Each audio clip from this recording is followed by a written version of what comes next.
Welcome to the Recipes for Resilience series, which is about women and other humans sharing some of their adverse experiences or challenges in life and how they've changed these challenges into gifts and opportunities. And today I have a guest, Irene Mäkelä-Brunnekreef. And we're going to talk about networking, finding your own tribe, or something on those lines. Irene is a Finn, and she's based in Luxemburg, and she's recently taken a leap to entrepreneurship and provides services in business consulting, from strategy, marketing to event production and project management. She's also the chair of Finnish Women Worldwide Association that supports Finnish expat women in various ways. When she's not working, I've learned that she is currently juggling with kitchen renovation. And she's parenting two art and crafts loving busy boys and empowering other Finnish women living abroad. Welcome, Irene. Maybe, I don't know, maybe you could tell a little bit more about yourself. How did you end up in Luxembourg? Well, that story has something to do with a Flying Dutchman who I happened to meet while visiting a friend in Luxembourg, very coincidentally. After a very long time, Facebook happened and I reconnected with an old friend and came to visit her here in Luxembourg. And then one very crucial night, we were celebrating her birthday, and we bumped into some of her friends, and there happened to be this specific Dutchman who then became a very flying version of it. So yeah, we met and we got quite interested of one another. We started flying back and forth from Helsinki to Luxembourg. We did that for 2 years, and then it felt like it's kind of the time for one of us to make a decision, and maybe it felt more natural for me coming to Luxembourg than him shipping himself over to the cold and breezy Finland. And yeah, 10 years ago, I then took the leap and moved to Luxembourg. And yeah, now we have a family and home here. And yeah, our life as a Finn abroad has kind of settled to its place. So what about, because this is, I know you are a professional, and how did this move affect your career? Oh yes, very dramatically, to be very honest. I had already built my career back in Finland. I had been already 8 years in a professional full-time position within one company though, but it was a company that was constantly kind of pushing me forward, giving me encouragement to take new challenges on my career. I was doing new business development, I was doing sales, I was leading some new technology projects within a printing company. We were doing we were promoting new digital possibilities within the printing, combining that with the digital branding of that possibilities that came at that time new over the internet. And then I was launching the first book-on-demand service in Finland for the last couple of years.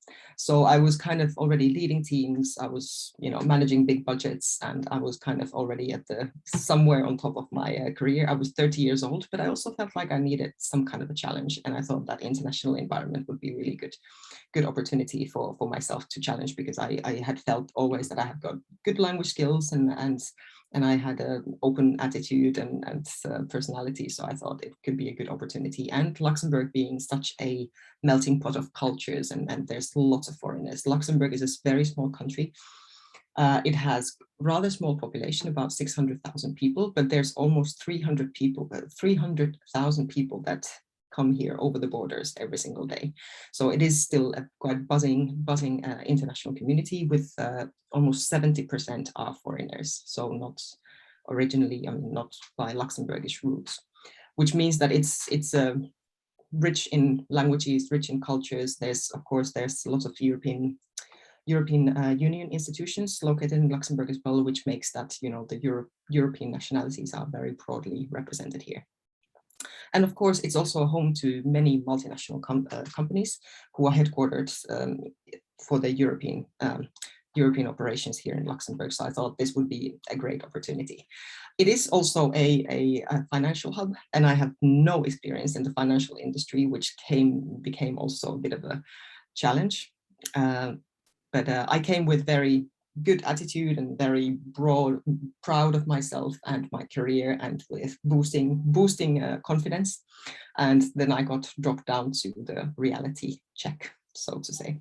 So what was that? So are you saying there was a real cultural shock, or what? The culture shock of the work life, which was quite different. And I got told that you have a great, very interesting CV and an interesting background, but it's got no worth here in Luxembourg.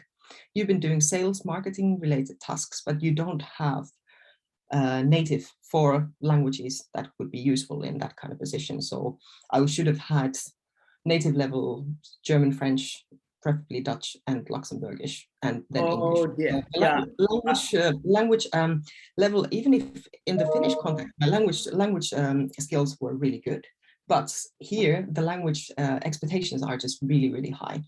And to do the kind of job that I had been doing before would have required me to have both extremely fluent and very high level, strategic level language skills, but also already some first experience on the international business environment, having had some international clients and partnerships in the past, which I did not have. I mean, coming from Finland, I felt that I have the potential to become all of that. That I didn't see that would be any kind of an issue. I thought that this is just something that I will learn. I get a job and then I learn. I got a curious attitude. I didn't feel that it's going to be any kind of an obstacle. I just thought I'll take care of it. Once I get a job, I'll get there. But here the recruitment is quite different. They want someone who has exact experience of the similar tasks that I was applying for. So I got pretty much told off several times and said, like, mostly I didn't even get contacted, but mostly I was just told that it's interesting, but it's got no worth here. You have to have different skills. And so I just took something which brought my career ladder some steps down in some ways, but of course it also taught me a lot. Yeah. So this is quite interesting. So this was about 10 years ago or so, and I think world is still changing. Maybe not in everywhere, but in other parts of the world, we are no more sticking to one career path. It's more like a portfolio career that you can use your skills and your thing in a particular area, and then you can shift or transition into another one. But it sounds like at least 10 years ago, maybe even now, in your context, it's that linear. You need to stick to the same kind of a career and have the same things and I think it's still very diversity. I think that it's still a very dominant approach to many, but it's also changing. And I think that especially now more than ever after COVID, you can see that this kind of portfolio type of career is becoming more at least accepted. Let's put it that way. I mean, even if you look at my professional background, I've got basically almost 20 years professional experience in somehow client relationship management, strategic partnerships, and projects that somehow involve branding, communication, and marketing type of tasks to facilitate new business growth for the clients. That's kind of the red line that I can see. I am still very much a generalist. I'm a generalist who's got lots of ambitions. I know lots of things about lots of little things about lots of things. And I think that the strength is actually how to combine all of that and how to kind of fit myself into those pictures. But of course, that was a very challenging approach for this kind of linear type of work-life community that Luxembourg used to represent. However, I did find I did find my place first in some way. That was good enough for a while, and it was the time when I was also we were establishing our family. So it needs a bit of a balance and can't be the career wolf, so to say, Yeah, at the time when you're actually having babies. that's it. So, but how did you? What were the ingredients, or like how did you then manage to find work and like, even if you said you were really in a sort of leading processes and you had to take a few steps back, but still, because even that can be difficult. Yes, so I mean, the first year, the very first job, that was a bit of a biting my lip for a whole year, and it was hard to see any. It was really hard to see any benefits of that experience other than just getting my foot between the door in Luxembourg. I think that looking back, I can see that it did build up some resilience. I mean, it's kind of it's one of those stories where it felt so hard and so challenging almost every day and sometimes every hour. Yeah. But in the end, I can see that it also turned to be some kind of a story. It was something that woke me up from my nice starting career and woke me up from that little bubble that I had created for myself. And it gave me some kind of like, it turned me a little bit more humble to see, what do I really know? What can I really do? How can I find my place in such an environment? But the real kind of enlightenment, so to say, came when I had the second job, which was also in terms of account management. It was a challenging job. It was fairly interesting. It didn't bring me. It did not. Didn't feel that it was growing me in many ways. But as I said, I had personal priorities during that time as well. So it was not that it needed to fulfill all my ambitions at the time. But after my second son was born, already during the years, I had realized that if I want to change my career here, I need to do that black and white. In Finland, I could a little bit maybe work on the fact that, okay, this is my background, and based on this, I have potential to grow into this and this kind of directions. But here I felt I need to be more specifically able to show black and white, what can I really do? And I felt like when the second child was born and I had a bit of extra time in between taking kids to daycare and the babies sleeping during the day, that's when I really took as my kind of project that now I need to find a way how to express my potential in a very concrete way. And so I had already at that time, I was also launching the first career network group for Finnish women in Luxembourg, because the first 5 years, let's put it this way, I knew maybe 4 Finns in Luxembourg. 4 Finns. I did not take a priority in connecting with Finnish people in Luxembourg, simply because I came here for completely other reasons. I felt like I came here to have an international experience, to connect with other cultures and with other people. So I didn't see any real value for me to connect with Finnish people. But motherhood changed that. When I had my first child, I felt like, hey, wait a minute, there's so many languages here. My children will grow up being so multicultural, living in this kind of a melting pot. I need to somehow, if I want them to have some kind of connection to Finland, to the Finnish language or to the Finnish roots, I need to do something about that. And that was a very strong motivation coming from inside of me. And so I decided, okay, from early on, I need to find Finnish people who have also children, so I can, somehow increase the exposure to the language and to the Finnish kind of culture and mentality. So that was when I actively started to find other mothers, Finnish mothers in Luxembourg. And through this, we also started talking about work and how every single Finnish woman here was struggling with the exact same things as I have been struggling with. How to fit yourself, feeling like you're the star-shaped little figure trying to fit in a square little box. And it felt really that everyone, whatever the background was, whatever the experience, the industry, the actual professional expertise, we had exact same issues, whether it was someone like me in the business world or a doctor in chemistry, still same issues. And this got me thinking as well, like, but the more I talked with people, then I realized, like, but hey, you're in chemistry and that person is chemistry. Have you met? You should kind of talk to one another. Maybe you have some experiences that would benefit one another. And I realized that there was also many business background people just like myself. And I realized that every time that I spoke with these people, something started crystallizing, something started happening. And so it was beginning of 2016 when I then realized that I need to do something. Just, it doesn't matter what I do. I mean, I've got some ambitions of my own, but I just need to start doing stuff.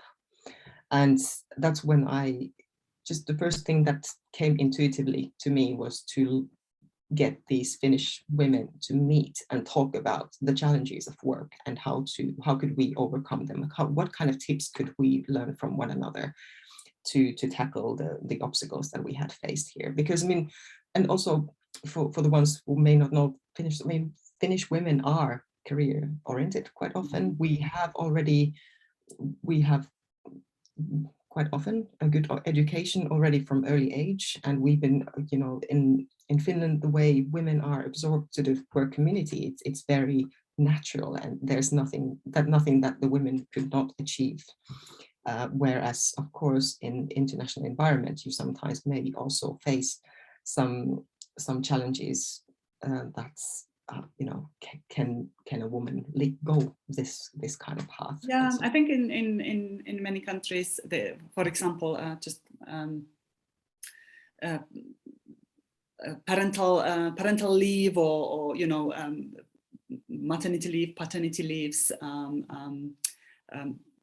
government or municipal support for daycare, they don't exist like they exist in Finland, which and also the role of the women since, you know, since the Independence War and the First and Second World War, Finnish women really entered into the workforce and stayed there, even if you know, the men would then return.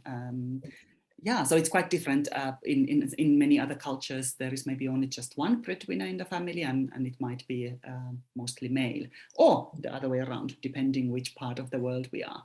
So this is quite interesting. You said your need to network with other countrymen, other countrywomen, actually, came from that need to share your culture better and language with your children, and then it resulted to a more broader sort of a peer support or sharing, also about the challenges in getting employment or you know, building and continuing your career. It's true, because I mean, it sounds like, you know, what's the path here, but I think that before becoming a mother, I did not realize how strong my own roots were and what was the purpose of those roots in the first place, and what was the purpose of the language and everything. I mean, motherhood in the very early days already taught me that I have an emotional language, which is not English. My emotional language is Finnish, and it's easier to talk about motherhood related issues with another Finnish person. Of course, I had lots of international friends, I'm not saying that, but there was something slightly different. And also, especially then coming to the work, because being a mother here and being a mother in Finland is very different. Because in Finland, if you are a full-time working mom, your work day can still finish at 3 p.m. because all the kindergartens close at 4 or 5 in the afternoon. And it's normal, and it's still considered 100% working, because you still have, because I left to Luxembourg 2011, we had already, you know, mobile phones were a very relevant part of your work since 2004. So you were able to read your emails, do everything just as normal, or even have the laptop at home and work from home. So coming from that culture to Luxembourg, where working from home was not even possible. We did not have work mobile phones. You were not allowed to even connect your work emails to any mobile device. And then the work expectation was that you sit at the office until 6 p.m. And all the daycares were open from 7 in the morning until 7 in the evening. And it was kind of normal for the children to stay there for 11 hours, which as a Finn was shocking. It took me quite a while to kind of get used to the thought. And my parents still kind of like, whenever we're talking about this, like, oh, there were such long days. How did the children survive? And, you know, of course, I mean, to be a working mother from Finland, even if I had not been a mother in Finland, but of course I know how it works and what kind of flexibility you can expect from an employer and from work life, then it's quite different than what we were also experiencing in Luxembourg. So to advance your career in the kind of in an environment where you're also expected to be physically at the office for 9 to 10 hours and still take care of your child somewhere in between, it's quite an impossible kind of combination, which leads very many women then to choose not to work at all. But for me, had I already kind of gotten a job that was still good enough to hold on to until I have something better, because it had taken me so many efforts to get a decent job, something that somehow connected to my career. I did not want to let it go because I was afraid that a career gap would change everything and it would take me even longer to find something else, which, looking back, I don't believe anymore. I don't think that the career gaps are that important to anybody anymore, unless you're really like want to advance that ladder in a very corporate environment. I think there the career gaps can be more still sometimes a challenge, but I think this is really changing, and I think that career gaps are more accepted and no one should be afraid of them anymore, in the same sense. It's like, I think that's old-fashioned way to think, and I know that that's what we've been told earlier, but I think that this is something that is clearly changing. People should not be afraid of career gaps because they are also the best time to rethink, what do you really want, where do you really want to go, and those are really the moments when you can really embrace a lot of your own inner strength and your own ambitions, and to figure out what do you really want to and need to do. Yeah. So we've been talking now about networking with other Finns, like from people from the same culture and other women in a similar situation. Do you see that networks and that community or that tribe has really been crucial in supporting you to finding your way and turning those challenges into opportunities, or is there some other networks or something that has played also an important role? I've been, of course, networking in other networks as well, and Luxembourg is, there's been a lot of very active community in many ways, but I think that the Finnish communities have brought me sort of a connection, the culture connection to it all. But I think that the one that kind of has made the biggest difference is more the process, that I did establish a network and then things started to lead one after the other. And me establishing this Korean network group for the Finnish women in Luxembourg turned out to be then a Facebook group that then also became a global Korean network group where people can, because I realized that it's not just Luxembourg, it's everywhere. And also realizing that it's not just the Finnish women, it's any expat women, specifically women who are struggling with the exact same issues wherever you are. It doesn't matter which country. Of course, every country has their own specifics, where you're coming from and where you're actually living, but it doesn't matter. The basic problems and the challenges are still the same.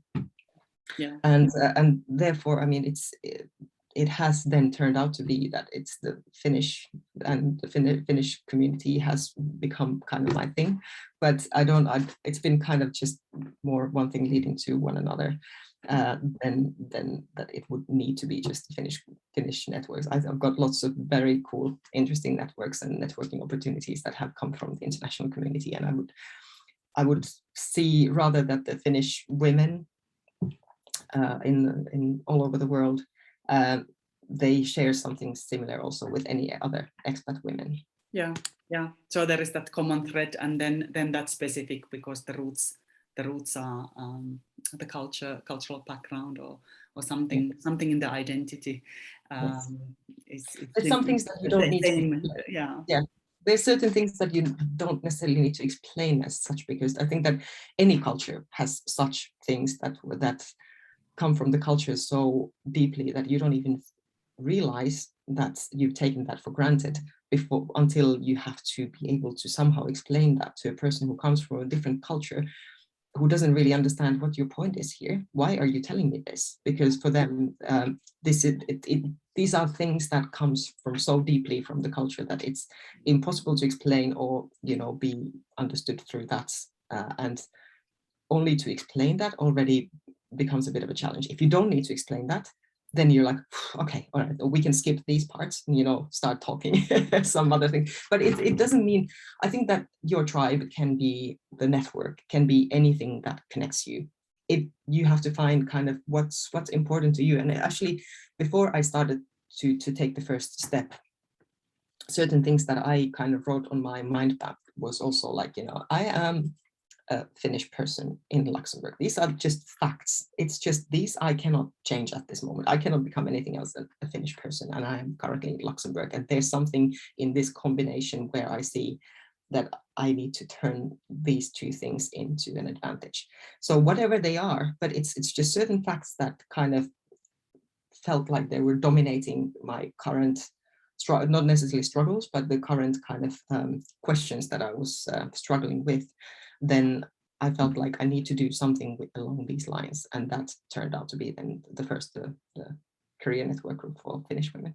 Yeah. So if you needed to crystallize it, why is it that you do what you do? That you continue bringing other women together? And well, it has brought me a lot, of course. I mean, because the more we talk about these things, the more it crystallizes the questions and or the issues that you're struggling yourself with. The more you talk about it, you feel that you're not alone. And also you get, when you hear someone else's story, you see some similarities, you see some connection points to your own story, and that helps. And I think that this is very typical for women as well, right? But it's something that women get something out of this kind of connection, and it helps us to understand ourselves, but also the others around us. And I think that there's also a Finnish philosopher, Frank Martela, who has said that, you know, there's a purpose or meaningfulness of life when you do something that is meaningful for yourself. And by doing and processing that for yourself, you also happen to make yourself meaningful to others. And that I think is such an amazing thought. And I think that all the community and network stuff that I've been doing specifically with the Finnish women, that's where that crystallizes. That's where I'm doing something that has been meaningful for myself. It's been the Finnish women worldwide as well. We're focusing on career and entrepreneurship, and also the multicultural, multilingual family, and also our own adaptation and our own kind of personal development in a new culture. Those are the things that have been also, and I wasn't the only one. It's not that I was leading these topics to be the key topics for Finnish women worldwide. Those were the key topics that we all shared. And that's how also Finnish women worldwide kind of happened, because we wanted to meet one another and talk about them in a live context and hear from professionals to also bring some perspectives to this. And then through that to have proper peer support. And so that was also the story of the Finnish women worldwide. But I think that the more I've been working in these networks, that kind of meaningfulness of life that Martela was referring to is happening in my life. I feel that I'm doing something that I care about, but also others care about. And while I do this network, we arrange the events or the webinars and panel discussions and group chats. Through those are where those topics also become meaningful to others, and there's something great synergy about that. Yeah, so I don't remember now who, but there's it's that by serving others, yes, we have a purpose, and to have a purpose is extremely important. And when you serve others, and you can make an impact, and you can see the importance of what you occupy your time with. So maybe you've told the story how you started and all that. So if someone is sitting now somewhere in the world and not really having a network or a tribe or what kind of practical tips, like let's say 3 practical tips, where to start from? How do you find people? How do you find your community? I think it starts first with yourself. I mean, you have to kind of understand what's, I would maybe use here, I could give a tip for kind of searching for yourself through the Ikigai philosophy. I think it's quite useful. It's about what you're really good at, what's your interest, what's your passion, and also what the world needs. Those are kind of some key questions that I think it doesn't need to have the fourth, what makes money, but it's just that comes later maybe. But it's to kind of know yourself, like where are you struggling with, where are your strengths, what's your passion, and to kind of understand where can you find those people. Maybe such a network already exists. Not everything needs to be started from scratch, but if you cannot find that in the context that feels more natural to you, there's people who prefer the virtual one, or there's people where, having that live communication, or is it one-on-ones, is it a group, or is it a larger network? What's the most natural context for you to discuss with them, and see if you can find one, or if you can't, then start talking to people. That's the second tip. Start talking to people, and don't hesitate to share your dream or what you're struggling with, because people actually, they want to help. If you know what you need help with and you know where you want to go, by sharing that with others can have a very amazing impact actually, because I think that this comes back to the point that people by nature, we want to help, and we want to provide, share and, provide some kind of meaningfulness. And I think when you share that this is where I want to go and this is what I'm kind of missing, is where people start reflecting immediately, especially women for some reason. But of course it happens with men as well. But I think that it's the communication. You have to be kind of put yourself a little bit out there and not hesitate to share your dream and your objectives or whatever you're struggling with. And then the third one would be just to do something about it. Whatever it is, it can be sometimes little tasks, but if you know sort of where you're heading towards, let that be your star, the northern star that guides you towards a certain path. But it doesn't mean that it's specific activities towards that every single day. Sometimes that northern star is the one that guides you to make small decisions during the day, and they might not always have a direct connection to the main objective, but the objective will kind of guide you. Let the intuition guide you as well. And those little steps, and I've been doing so many different kinds of things and projects and initiatives. There was many times when people were asking, like, what is the point? Why do you bother?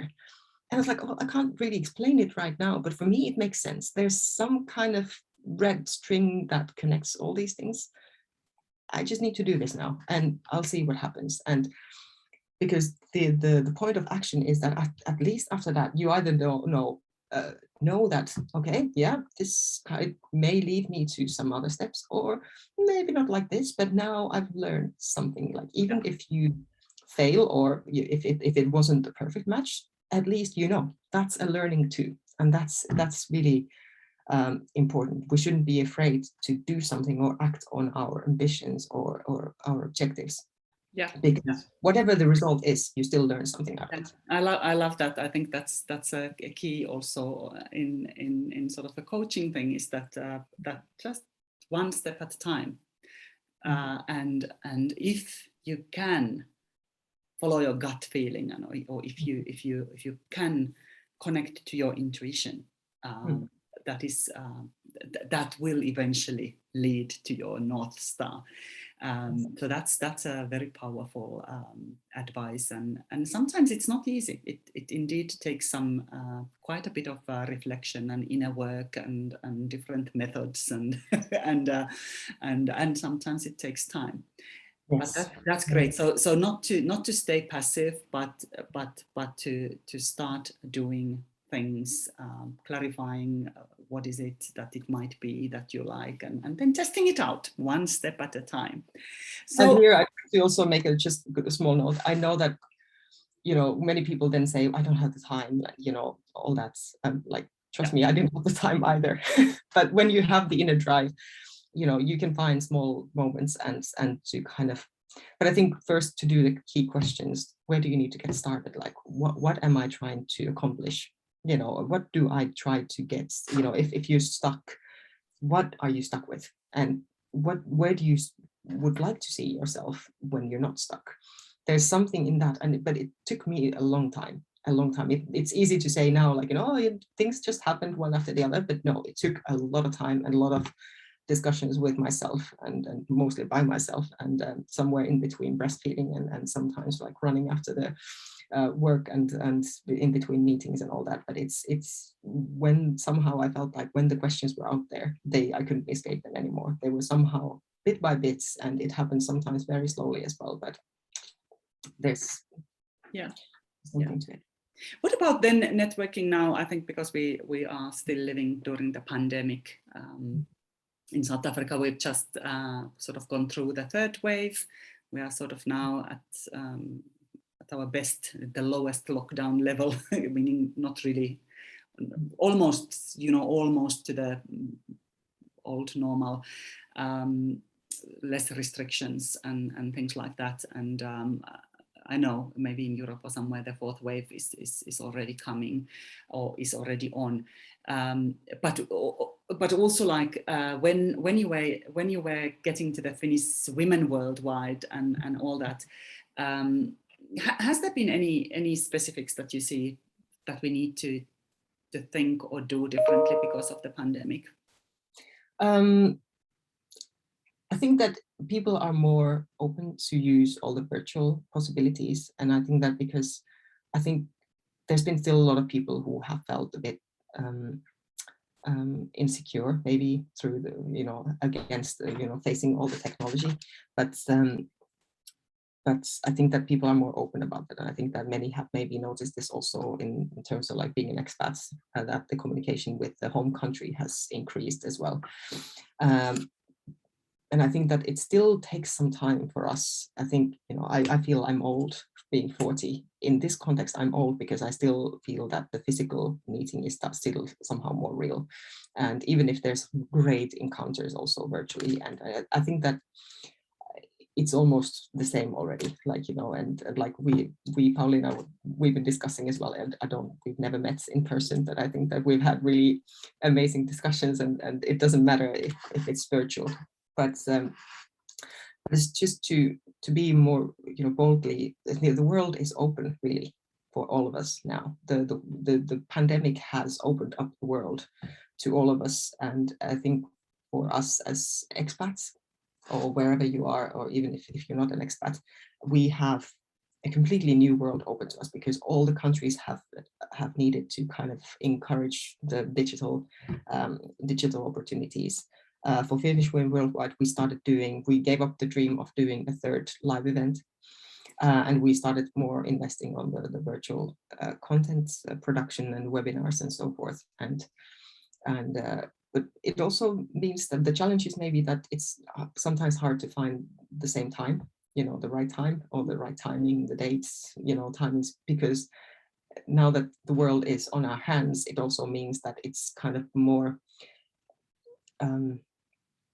it's mixing up with our private lives a lot as well. And while everything is kind of mixed, it means as well that it's really hard to find the right time. If it was a physical event, everybody was aiming for that because it's that one slot where you can kind of meet those people. It's the one off. It's that one opportunity that you can meet people, see that person talking and so forth. But now we're already used to that. Everything can be happening whenever we need it to be happening, and therefore it can be maybe frustrating to find when can I meet these people. But it's also an opportunity, I think, that even if it's maybe in the traditional sense to meet people one-on-one in a specific time slot and to kind of find the group synergy, but it's also that there's always someone there as well. Not in the same way, but there's always someone there. Yeah, and what I've noticed is that as immigrants or expats or international people, we've used to engage with family, extended family, or family at home country, or friends and colleagues, maybe living a very globally mobile life, not like yourself or myself who've sort of settled in one country, but so we are sort of used to communicate anyway. Virtually. So I think that was also something that just general population had to climb up and make the virtual world more and more their everyday world and transfer the whatever they are doing into digital platforms. So what about now, if maybe there is people who are interested in Finnish Worldwide, either as a model or as a Finn who really wants to join. So how can they find and where should they go and how can they join, or what do you offer? So Finnish Women Worldwide, the main activity currently is a closed Facebook group, so which is only for Finnish women. We are about 6,000 women from over 100 countries all over the world. So you can surely find some kind of connection. It's almost impossible not to find one. The group is rather active. There's of course some waves, but it's quite active. There's all kinds of discussions from practicalities to just how people are experiencing things, and people can find that group. We also have a LinkedIn group specifically for Finnish women, where the career-related questions can be also discussed. But also open LinkedIn page and open Facebook page, where we will be adding more content in the future. We're only opened those recently because we want to be shown also as the Finnish women to the world. And then the core is still just for the Finnish women, but there's also a part that we want to start developing to be Finns in the international context. And then that will be the way for us to also communicate as the international community towards Finland. Yeah, and you can find also finishwomenworldwide.com. We have currently, the website is only in Finnish, but the LinkedIn and Facebook group we will be also posting in English. But this is no dating activity here. It's just really networking and connecting. Yeah, and you've also formalized that the Finnish Women Worldwide is now a registered association, and if someone would be interested in the membership, how should they go about? The Finnish women who are interested in the membership can find more information on the www.finishwomenworldwide.com, and there's more explanation what can they get. But the what you get as a member is mostly we are developing on the side a sort of a resource bank of professionals talking about different topics of expatriateship as a Finn all over the world. So we've got different webinars that we will be opening then to the memberships, and also there will be some subgroups of different specific topics that will be more can then enable more deeper networking and discussions and in a very close environment. So that's what we're working on. Okay, thank you so much. So thank you so much for sharing your story and the role of other women from your country of origin. What is the role that they play in your adaptation and in you reaching your dreams and making an impact? I think some of the key takeaways I think here is indeed that how important it is to when things change is to review and reflect and find the clarity and way forward, find your purpose. And there are different tools that you can use, and also the role of the peer support there, so that you see that you are not, you're not some weird person, that others are going through very similar experiences, and then how you can cheer each other forward and support each other. And then I think one thing, I don't know if you agree, but even myself, I think at some point I just felt that I've spent a lot of time in these processes. So there are ways to fasten your adaptation or finding your purpose. So if you are truly stuck, in addition to the peer support and all that, one can look into different kind of training courses or coaching, or there is various ways. And I'm going to put all the Irene's, the links that she has mentioned, I'm going to put them in the show notes. And in the show notes, if anyone is interested in having a one-on-one a coaching support, there is also a link to book a free appointment, 45-minute appointment. I call it a discovery call with me. I coach mostly women leaders and professionals with change, transformation and wellness online globally from South Africa. Any last words, Irene, that you would like to tell our audience? Well, I suppose it's, connect with yourself and then have courage to act on your findings. I think that, yeah, action is in the end, it's the key. There's many ways to act, so it doesn't always mean that you have to do a global initiative. The small steps are just as important. So don't be afraid, and don't let the peer pressure let you down. I think we're all still very unique, and we need to trust ourselves and act on it. Great. One step at a time. Yes.